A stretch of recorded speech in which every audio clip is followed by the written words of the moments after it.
Prepare yourself to enter a world completely different from our own, where daily life unfolds in ways you might never have imagined.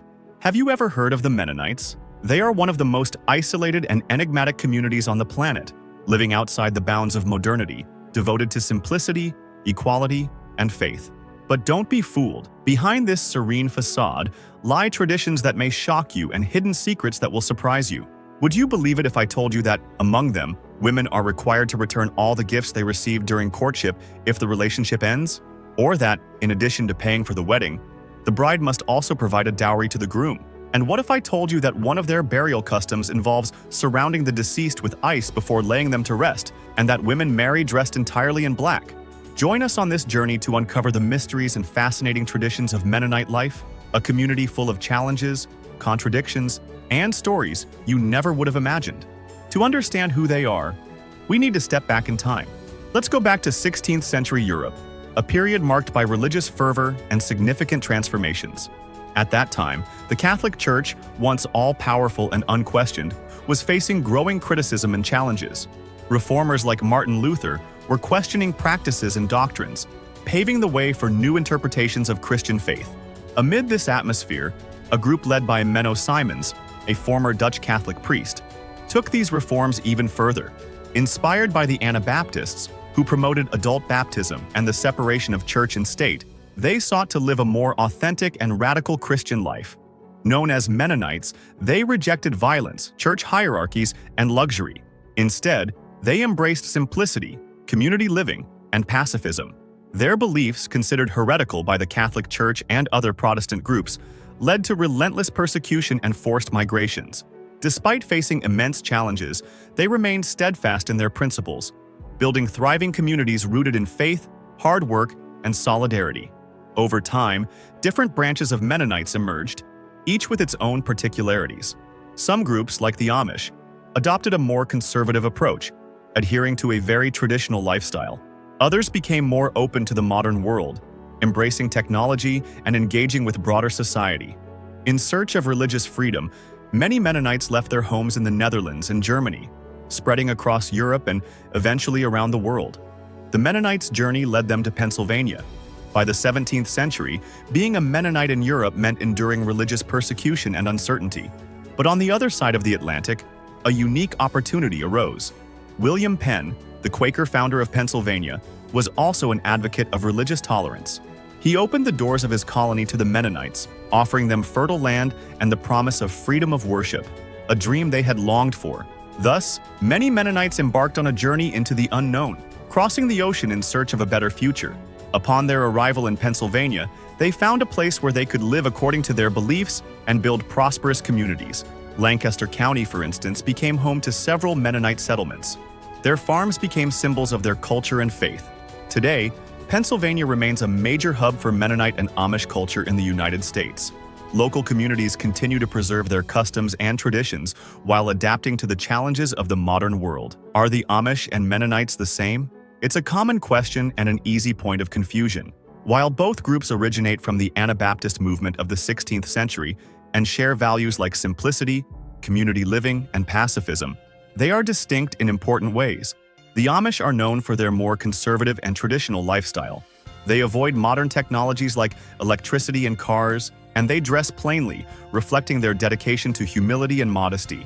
Their lives revolve around family, community, and farming, adhering to customs and traditions passed down for centuries. Mennonites, on the other hand, are generally more open to change and interact more with broader society. Although they value simplicity, many Mennonites use modern technology and dress in a more contemporary manner. In short, think of the Amish and Mennonites as two branches of the same family tree. They share historical roots and core values, but each has taken its own path, interpreting faith and traditions in unique ways. To fully understand Mennonite beliefs, we must return to the 16th century in Zurich, Switzerland.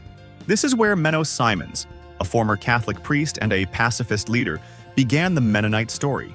Simons believed the only way to truly resist temptation and live a Christian life was by following the Bible literally, rejecting the authority of the Catholic Church and contemporary rulers. Simons advocated for adult baptism, believing that only mature individuals could truly choose and commit to their faith. Inspired by Simons, Others identified as Anabaptists and followed in his footsteps. For the Mennonites, the Bible is a roadmap that guides their daily lives. Their faith is expressed in concrete actions. Pacifism is a fundamental value, as they refuse to participate in wars or conflicts. Simplicity is another hallmark. No ostentation or reckless consumerism. Their lives revolve around community, family, and honest work. Solidarity is also central to their faith. They believe in helping others, whether through donations, volunteer work, or emotional support. How do Mennonites relate to technology? If you imagined a community completely disconnected from the modern world, prepare to be surprised. Contrary to popular belief, not all Mennonites reject technology outright. It's true that some traditional Mennonite groups avoid certain technological advances, like the internet or smartphones. They view these as potential distractions from the simple, community-focused lifestyle they value. However, the majority of Mennonites see technology as a tool that can be used wisely and with moderation. Computers, mobile phones, and even cars are common in many Mennonite communities, provided their use doesn't interfere with their core values and principles. After all, technology can facilitate communication, education, and work, which in turn contributes to the development and well-being of the community. Each Mennonite group has the autonomy to decide what is or isn't acceptable, always striving to strike a balance between tradition and the needs of the modern world. Another surprising fact about Mennonites is their approach to education, which differs significantly from that of the Amish. While the Amish often discourage higher education, Mennonites consider education to be fundamental. They believe that knowledge and faith can go hand in hand, and many Mennonites pursue higher education and hold professional positions in various fields. Modern Mennonite churches have their own schools, ranging from primary to secondary education.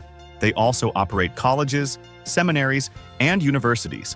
Public schools are also an option for more modern Mennonite families, but children from Old Order Mennonite communities typically attend their own schools, which prioritize the traditions and values of their faith. One significant example of their commitment to education is Eastern Mennonite University, EMU. Founded in 1917, this institution was created by Mennonite church leaders who wanted to offer a unique educational experience that integrated faith with knowledge. Today, EMU is a respected liberal arts university with graduate programs, a seminary, and athletic teams that compete in national tournaments. When discussing Mennonite life, we can't overlook the importance of barns. You might be wondering, why barns? What makes them so significant? The answer: everything. If you've ever seen photos of Mennonite communities, you've probably noticed the large barns that dominate the rural landscape. But these structures are much more than mere storage spaces for grain and tools. For Mennonites, the barn is the heart of the community, a multifunctional space that goes beyond its agricultural purposes. Barns host major events, including weddings, gatherings, and celebrations. They are places where families and neighbors come together to strengthen bonds and share joyous occasions. Building a barn is a special event in itself, involving the entire community. Men, women, and children come together to raise the structure, share meals, and celebrate teamwork.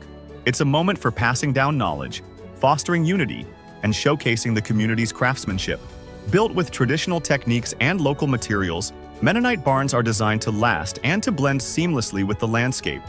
In Mennonite communities, gender roles tend to follow traditional patterns. Men are generally responsible for farming and carpentry, including woodworking and furniture making. Women typically handle household responsibilities, such as cooking, food preservation, and crafts like quilt making and basket weaving. In some communities, women also sew clothing for their families, ensuring that everything is made with care and dedication. The only exceptions are shoes, which are distinctive to the group and often purchased pre-made. Life in a Mennonite community has its own rhythm, dictated by faith and simplicity.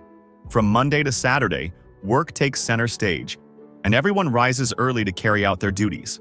Sundays, however, are reserved for rest, religious services, and family gatherings, important moments for strengthening relationships and celebrating community life. This simplicity extends to their clothing as well. In church, women wear long, modest dresses, while in daily life they may choose floral prints but always maintain modesty. Married women often wear black headscarves, while single women wear white or none at all. Men typically dress in simple overalls and shirts, prioritizing comfort and practicality.